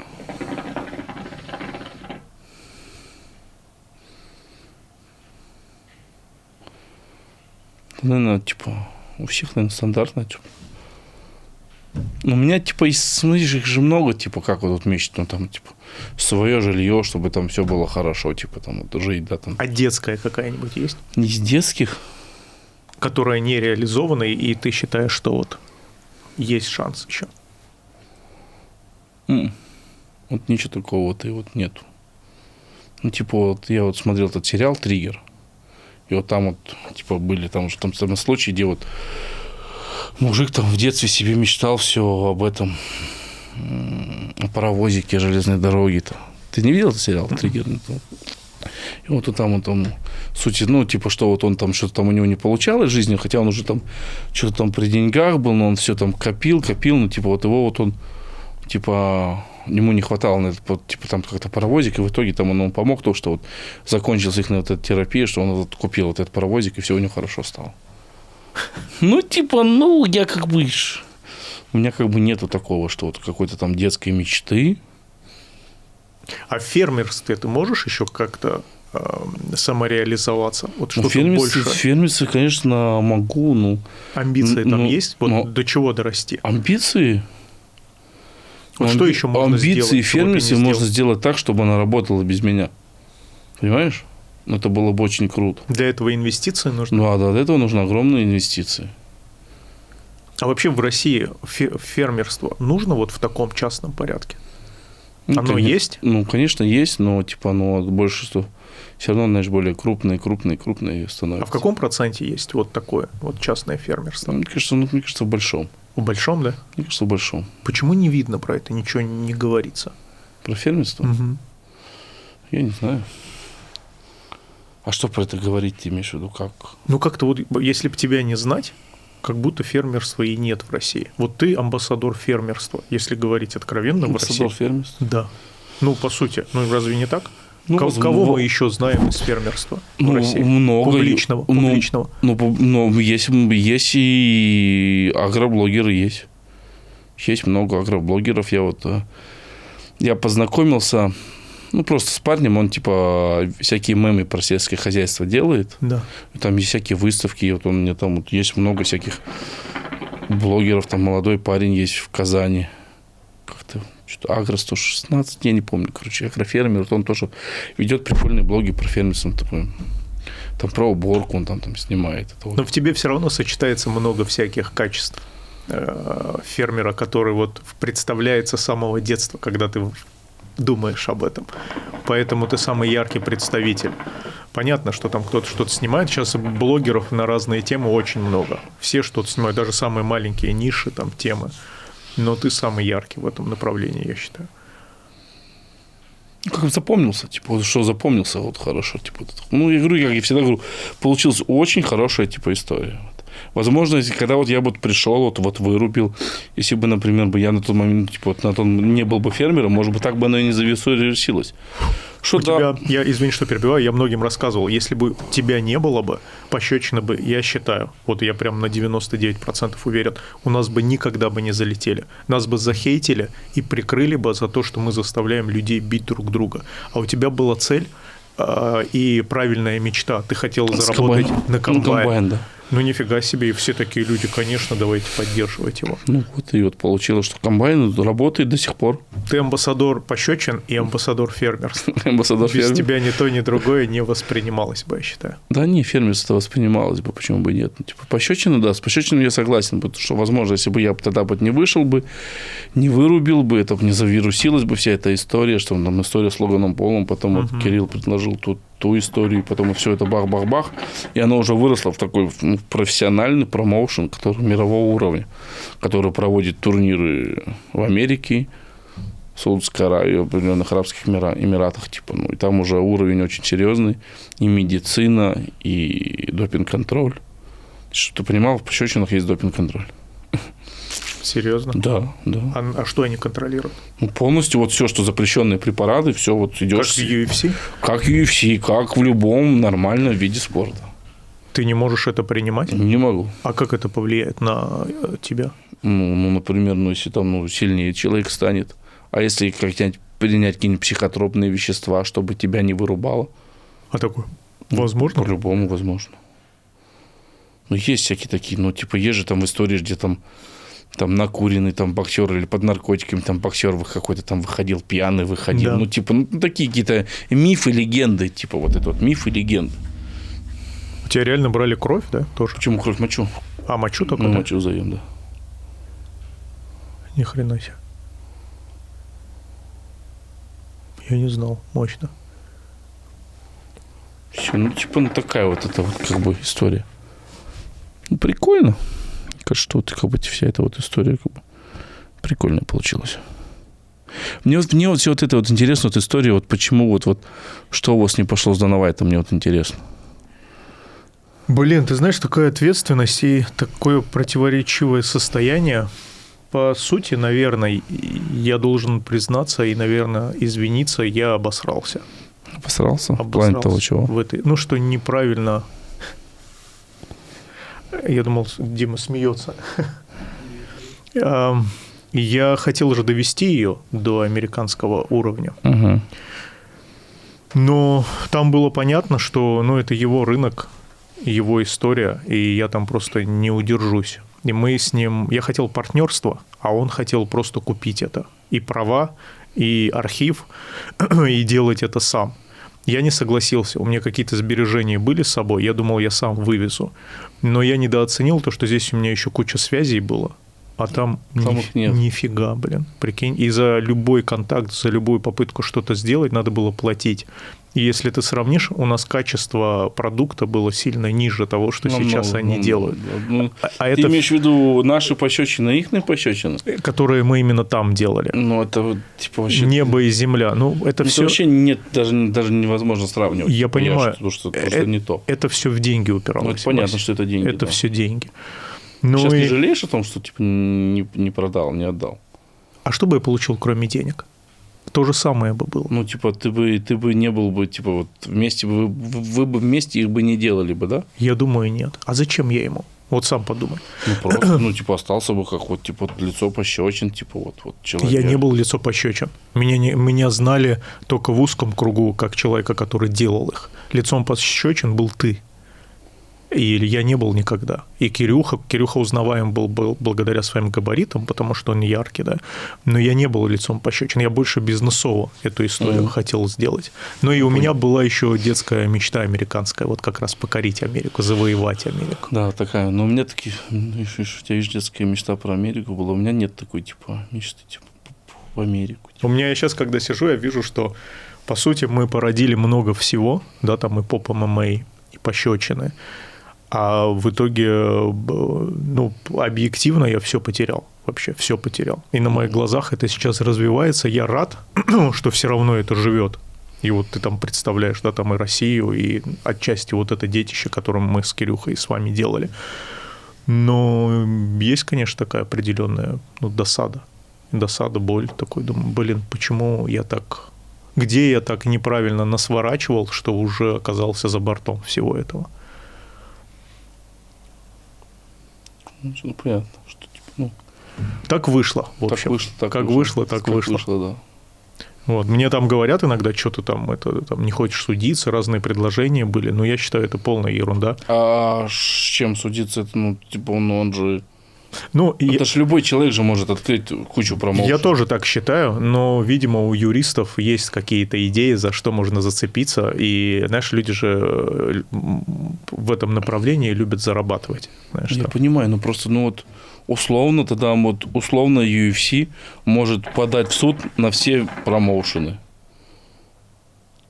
Вот, ну, типа, ты таким макаром сейчас можешь подать на хардкор, можешь подать на что там насчет топ-дог, наше дело, вот это на всех. Я думаю, так это невозможно, но какие они там юридические зацепки находят, я не знаю. Но приходят предложения и говорят, не хочешь ли ты качнуть, как говорится у нас в России. Ну, знаешь, это, типа, мне тему. кажется, больше хайпа какого-то сделать. Может быть. Но я считаю, это такой хайп, как сказать, знаешь, когда ты проиграл, да, Ну, это как, знаешь, вот если ты проиграл в битве, и Да-да-да. потом говорить, что я там проиграл, потому что там он был нечестный, или у меня была травма и так далее. Это всегда выглядит дешево и слабо.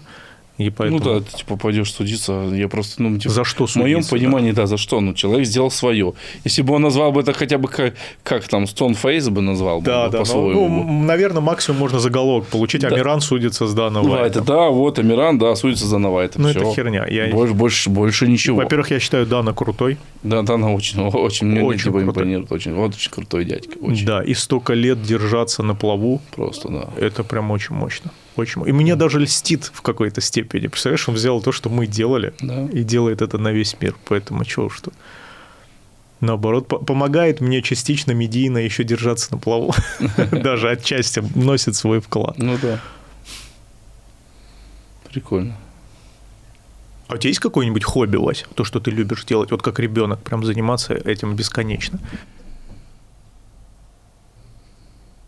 Наверное, у меня такого хобби нету. Кулинария, наверное, да? Кулинария. Ну, да нет, оно тоже все по настроению. Знаешь, вот есть настроение, там, охота приготовить. Ну, нет настроения, не готовишь. Типа, раньше вот, типа, у меня все было, типа, вот я вот хотел эту Ниву построить, чтобы она, типа, по грязи ездить, гряземес, типа. Делал, потом случилось у нас такое, на тракторе. Въехали мне в нее случайным образом, и все. И у меня все это опало желание делать. Вася, а если я приеду к тебе в влог в деревню снимать? Приезжай, Покажешь мне все? покажу, приезжай. Ну, это А лучше. пожить можно будет сутки? Да хоть неделю. Да? Летом? Да, можно? да, лучше летом, да, чтобы это. Лучше можно конец августа, чтобы... А сможешь меня погонять, что-нибудь поделать, заставить? Ну, конечно, там свиней, стайки почистишь. Да. Что-нибудь такое на комбайне поубираешь. На этом же. Это надо конец августа. Где принт вот этот? Ну, да, все. Ну, все осталось, еще ничего не отвалилось, краска все держится. А его надо как-то ремонтировать время от времени? Ну, к сезону подготавливать, да, вот нынче вот уже вот сколько, 4 сезона прошло. А детали тебе легко достать? Ну, запчасти-то, конечно, продаются, все есть. Это российский же комбайн, да? Ну, почему белорусский? А, белорусский. Дом Сельмаш. Да, Прочно? Надежно? Ну, вот фартануло. Да? Вот много кто их хает, ну, типа, есть такие, что, типа хает, не вообще никаких. А тебе одного достаточно? Надо там еще комбайн? Было бы, конечно, желательно. Но у меня есть, старые вот эти вот Енисеи, конечно, но вот... Прошлый, да, твой? Да, старые вот эти Енисеи есть они, ну, вот еще один хотя бы вот такой вот по силе, вот, ну, это прям... Точно вообще. такой же? Да, даже вот точно такой же, даже там круче не надо. Там. Слушай, а что ты думаешь, у меня была Ольга Ускова, которая сделала автоматизированные комбайны. Видел? Такие есть. Это как? Ну, он прям едет сам, автопилотный. Ну, я знаю. Беспилотный. Я знаю эту тему, но это прикольная тема. Да? Ну, да, это, мне кажется, это классно. У тебя позволяет территория вот такой запустить комбайн? Ну, это очень много денег стоит оборудование построить. Да. Прям, это очень... И это, прикинь, штука, если видит животное, даже птицу, она останавливается. Да. Она останавливается. Я слышал, она держит, типа, там, конец поля она знает, там, все карту забиваешь, Да. но все равно там человек сидит. Ну, контролировать. Контрольщик, да, он не работает, он сидит, смотрит за всем, оно там понятно. Ну, знаешь, сколько он стоит? Давай Ольгу Анатольевну попросим. Ольга Анатольевна, если есть возможность, может, коллабу сделаем? Коллабу? Да, такой комбайн с вашими технологиями. Вася пельмени подгоним. Да, конечно, это кайфовые у них технологии. Ну, чушь вот это вот. Это просто какие-то, знаешь, такие запредельные. Типа, ну, это типа не мой уровень. Почему? Ну, нет у меня финансов на такой комбайн. Типа, Ну, понятно. Ну, вдруг типа, там да, что-то говорить. типа, нет у меня финансов, там что-то вот. А сколько сейчас стоит такой комбайн? Вот, который мы купили, сейчас, по-моему, новый он 12 стоит. А тогда сколько стоил? Тогда он стоил 6300. В 2 раза, да? Дороже Да, стал? типа, белорусы еще скидку нам тогда сделали. Ну, получилось очень, типа, очень классная история, что вот и с комбайном все получилось, и дальше пошло, и вот оно вот докуда дошло, типа, масштабы, типа, что вот уже, типа, через одно рукопожатие я с Трампом там знаком, или еще там, условно, там через одно рукопожатие там с Путиным, грубо говоря. Да, я думаю, ты бы с Трампом познакомился, если бы это было тогда, когда он на турнир приезжал. Если бы проводили еще пощечины. Когда Джон Джонс выиграл, помнишь, он выходил ему? Да. Что бы сказал Трампу, если бы увидел его? Так я даже не знаю, что бы сказал. А что бы сказал Путину, если бы увидел его?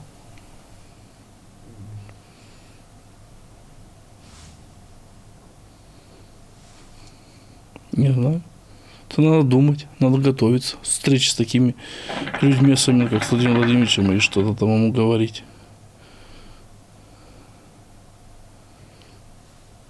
Не знаю. Может, вызов кому-нибудь кинешь? Если Вызов? хочешь? Да. А какой? Нет у меня никаких вызовов. Вызов... Этому гавайцу или брату ему. Не, мне только будет история, будет интересно, вот с этим товарищем, который зассал и не приехал. Какой? Логан Пол. Помнишь? Да. Он же типа вызывал тебя на бой. Да, вызывал на бой и не приехал. А думаешь, он засал? Ну, а как по-другому? А ты бы ему вмочил со всей силы? Ну, конечно, а как по-другому? Рубанул бы его, да? Ну, постарался бы. Ну, сейчас сколько там у него? Килограмм 90 сейчас. Ну, он крупный парень, да.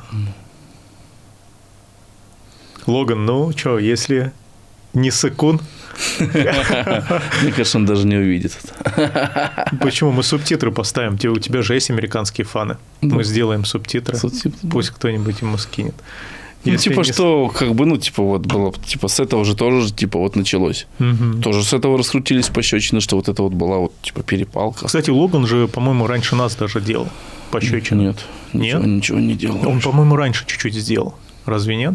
Нет, ну, типа, вот эта история раньше появилась, типа, вот, вызов. Ты помнишь, что он делал пощечины? Нет, он не делал пощечины.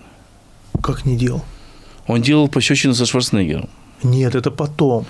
Нет, вот это я раньше не помню. Когда он влоги снимал, он не делал разве? Я вот этого не помню. Я его узнал, когда вот тут мне Кирилл сказал, что есть такой вот блогер, и он кидает мне вызов, и он, типа, готов приехать в Россию. Типа, И вот. соскочил. Да, и потом, типа, соскочил. Это же история с Логаном Полом, она же раньше началась историей с каменных лиц. Типа, сначала Красноярск, потом Логан Пол, потом каменные лица. Потом каменные лица закрылись, я поехал в Польшу.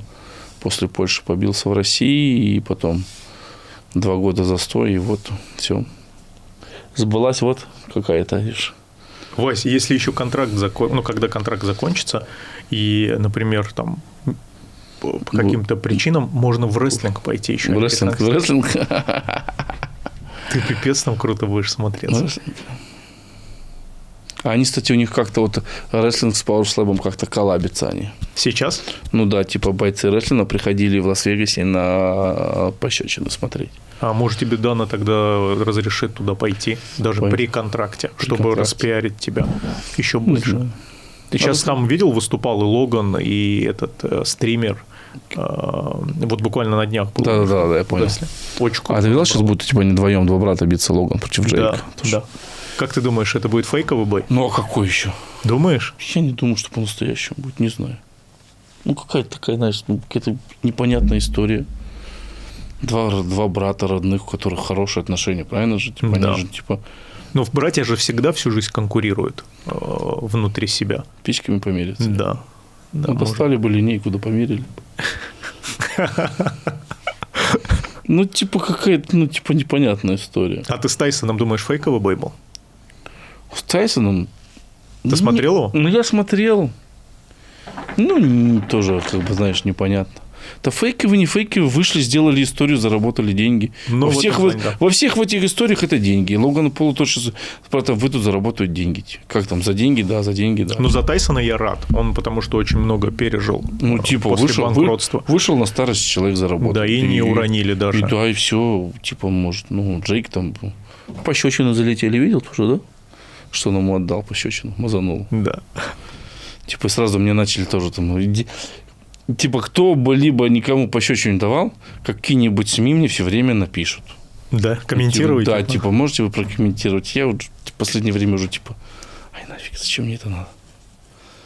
Типа, я не тот человек, который, типа, вот там типа, бежит за славой. ну, типа, не, ну, типа, вот он там уже там последний там цепануться за волну этого хайпа и, типа, Вась, ну давай напоследок тогда, раз ты сам затронул, что для тебя медийность?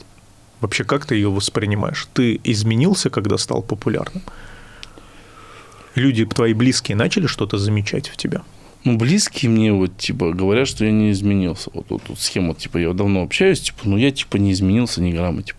Я изменился тем, что, например, типа, на камеру я могу лучше говорить, или еще там что-нибудь, типа, вот, на камеру вот это вот. И для меня медийность, типа, что это, типа, как я от этого отдыхаю, например, вот я вот в деревне вот одно, типа, живу, приезжаю, типа, другое, вот.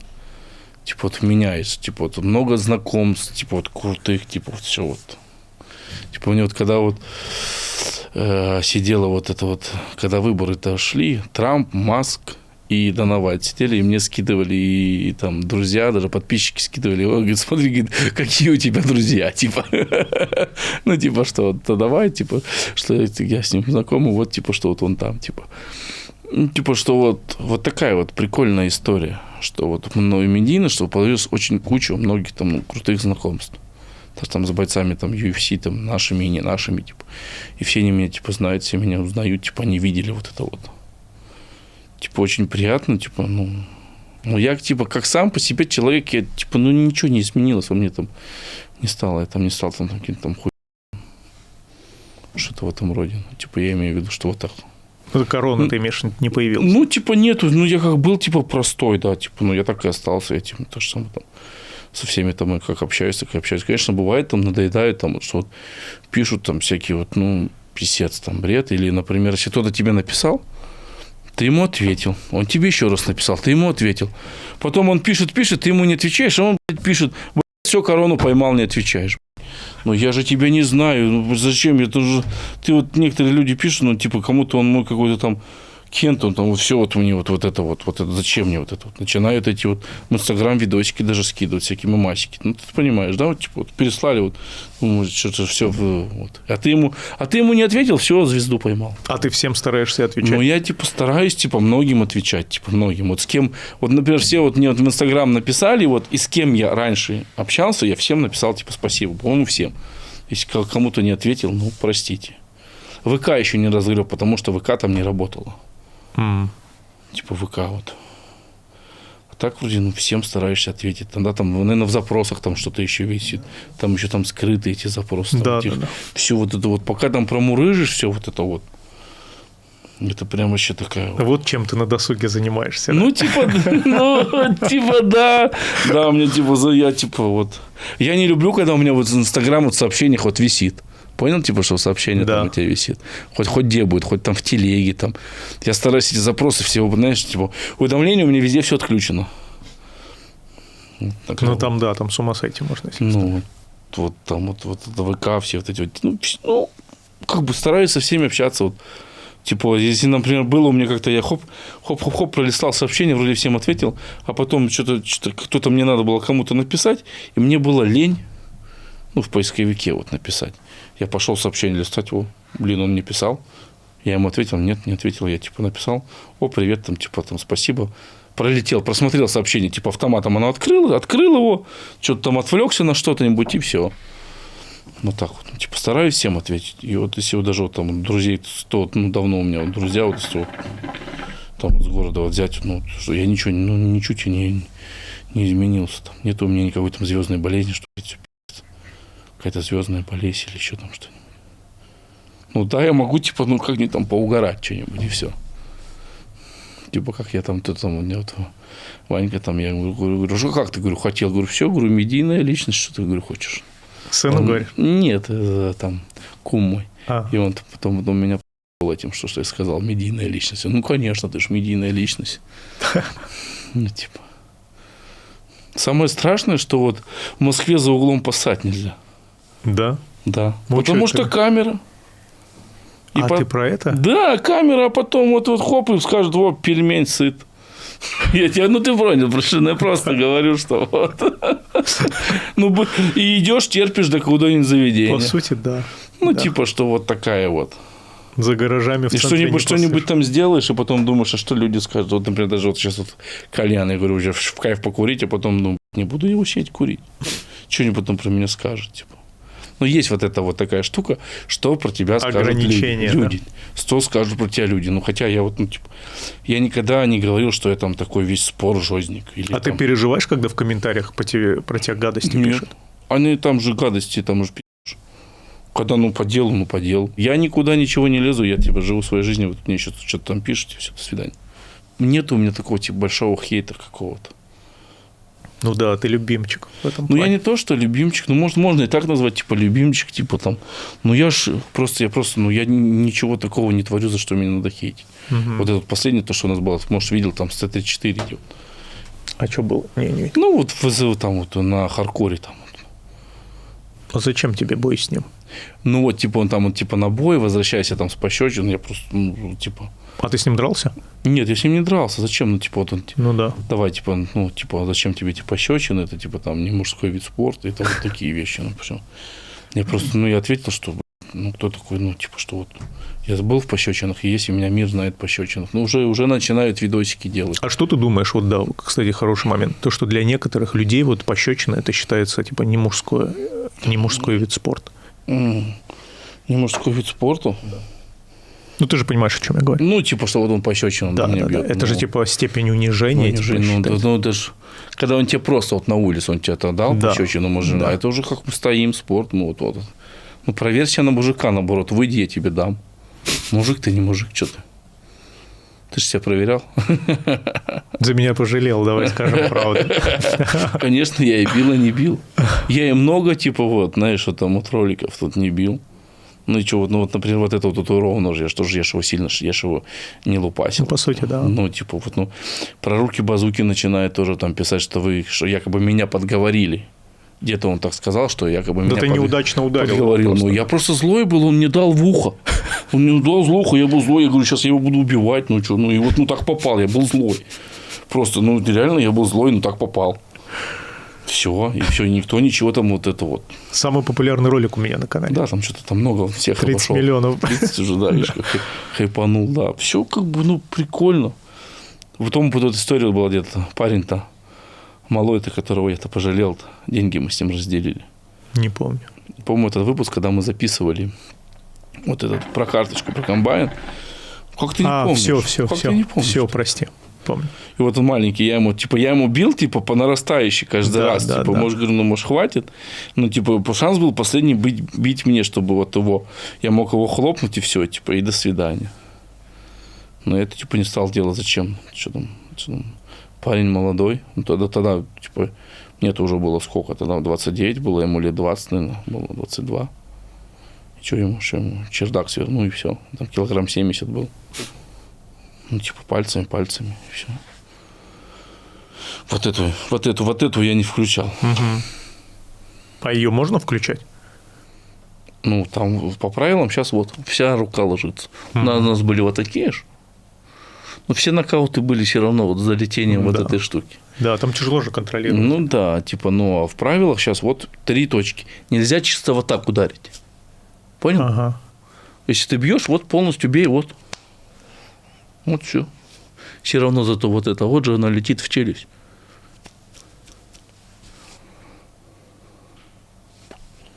Так взял ручку, примерился и все. Вася, приложи чуть-чуть. Нормально я встал и дал, со стула не вылез. Вот. Чуть-чуть только плечо отодвинешь, чтобы в камере было видно. Ага. Видишь, да? Да. И вот это вот движение. И все. Пододвинуть звук надо, все. Да. Чуть подсек. Да, он же потел уже давно. А вы с Биллом общаетесь? Да. Как он там, нормально все с ним? Ну, тоже пересобирает как будто себя. Переосмысливает жизнь, да? Да. Ну, А там кто у нас? Ну, ты, Билл, Кирюх. Кирюх, все. А Билла я, кстати, не нарисовал. Что-то упущение было. Забыл про него. Почему-то, да, типа вот. Мы когда рисовали, Билл не нарисован. Ну, как бы, по идее, я не знаю, почему ты вот когда назад вот вернулся, почему ты не стал делать, типа, пощечины. Когда? Ну, вот вернулся сюда. И не стал, ну, типа, возобновить Снова? битву за хайп. Ну, не вот это вот то, что вы там сделали. Все растеряно было. Ну, типа, как растеряно? Ну, ты делай так же самое, ну, делай. Не то, что вы вот тут сделали, это битва за хайп, возрождение была такая. Да. Ну, почему оно так сделано, Ну, знаешь? Потому что денег нет. денег нет уже дел. Ну, на пощечины не так, мне кажется, много надо денег. Ну, знаешь, если бы только оно бы было, у зрителя все равно ассоциация же со мной. Ну, типа, да. ты им ничего нового не дал, делаешь старое. И я вот сидел, пытался как-то это все собрать, что-то им... какая-то такая непонятная. Это было. Ну, да. Ну, и в Ясно. России они под ажиотаж подспал. Под пощечины? Да. Потому что, как поп ММА, помнишь, в одно время все вообще делали. Это было вообще, что это же Просто по-моему, топ, это блин. зашло, ну. Меня, знаешь, как отмечали люди, которые бухают дома там по всей стране? Типа просто по пьяни били. Ну, наверное, тебя тоже отмечали. Просто Да-да-да, угорали. было, Я вообще было. был в шоке, блин. Откуда, Да-да-да. блин, что мы сделали? Просто вся страна по пьяни Да-да-да. бьет друг друга Бьет дома. друг друга, да. Отмечали, прилетает, и они еще, помню, все время обижались, если ты их не репостишь. Да. Типа, возьми меня, всем мне писали. Возьми меня, да, возьми меня. возьми меня. А мне сейчас все пишут это, думают, что я это. С Донавайтом каждый, как приезжаю, если на UFC, то я с Донавайтом каждый день По утрам на завтрак, да? На завтрак хожу, обед и ужин. Все пишут, поговори, чтобы он меня взял в UFC. Да, мне так же писали. Ну, типа, поговори, чтобы он меня взял в UFC. Да вы что, какие-то, знаешь, это вот как раньше писали, помоги попасть на битву за хайп, сейчас пишут, помоги на UFC попасть. Ну, по-моему, если вот так вот сравнивать, было проще помочь на битву за хайп попасть. Ну, по сути, да. Чем попасть. Да, к ним там нереально, у них там запросов по всему миру вообще. Я вот помню, что вот этот парень, он не попал к вам, а я с ним до сих пор общаюсь. Марк Володин, по-моему, или как. Он где-то там сейчас бьется. Он такую видюшку хорошую записал, и я потом ее кинул тебе, и ты ее себе выложил. К нему прям большое количество подписчиков, типа, завирусилось. Да? Ну, типа, и он так не попал к тебе, не знаю почему. Не помню уже. Я с ним так общался, типа, он говорит, ну, вот, типа... У меня, если типа, честно, тогда сумасшедший дом был, Вась. Ну, Просто типа, столько всего. он типа и хайпанул, типа прикольно, но он сейчас где-то там и бьется, где-то бои, он в Швеции что-то проводил такой. Если он, наверное, смотрит, потом напишет, если ты не вырежешь. Ну, такой маленький, он какие-то нарезки такие прикольные он там бился, делал. Сейчас тоже много там всего пишут. Вась, спасибо тебе. Вам спасибо, что... Я тебя еще раз поздравляю. Наш чемпион. Желаю тебе защищать титул долго, упорно, заработать достаточно денег на все свои желания. И составить виш-лист. Составить, да, виш-лист, а то чего-то у тебя вообще прям таких хотелок очень мало. Ну, типа, нету, хотелок прям реально мало, типа. Сейчас из хотелок, типа, я еще хочу себе этот компьютер, MCI-ку какую-нибудь, чтобы стримы вести. Кайф. Ну, типа, я нет-нет веду, типа, там, на Ютубе, там, и то есть телефон, если что, понимал, веду. Стримы зайду, так же сам кальянчик забью, сижу, дымлю и веду стрим. И желаю тебе отвесить все-таки мощного леща Логану Полу. Логану Полу, да? Да, если увидишь его там. Да, еще похудеть бы килограмм на 20. Все, успехов, поздравляю тебя еще раз от души. Все, спасибо. Что там, ставьте лайки, комментарии пишите. Да, и колокольчик включите. Напишите, чтобы Амиран пощечин там возобновил в России. Еще там что-нибудь напишите. Про шарики напишите в комментарии обязательно. Это должно быть в комментариях. Ты видел это, да? Конечно, видел. Это все видели. Это все видели. Ты что? А ты смотрел все или так чуть-чуть? Да не, чуть-чуть. Я все не смотрел. Что там про шарики? Стыдно. Да, а зачем делал? Продумано. Там же писали, что это ты гений маркетинга, все специально продумал. Сделал. Еще можете комментарий написать, что Смаева не хватало. Знаешь, Хатон. Смаева, Да, Андрей да. Смаев. Вот тебе его надо позвать как-нибудь А он договориться. что-то стесняется. Вот ты его Если звал? ты ему Нет, замолвишь... я с ним, это тебе надо через Кирюху, там, через еще через кого-нибудь. Кирюху. Я с ним нет, я с ним... Я- Он просто говорит, что он не ходит никуда. Ну Может, да. я ему не нравлюсь просто. я не Может, знаю. ему нравится, да. Ну, все, пишите в комментарии шарики, что Смаева нету, ну и все. И возобновите каменные лица. Да, возобновите каменные лица. Спасибо. Это был Василий Комодский, пельмень, наш чемпион.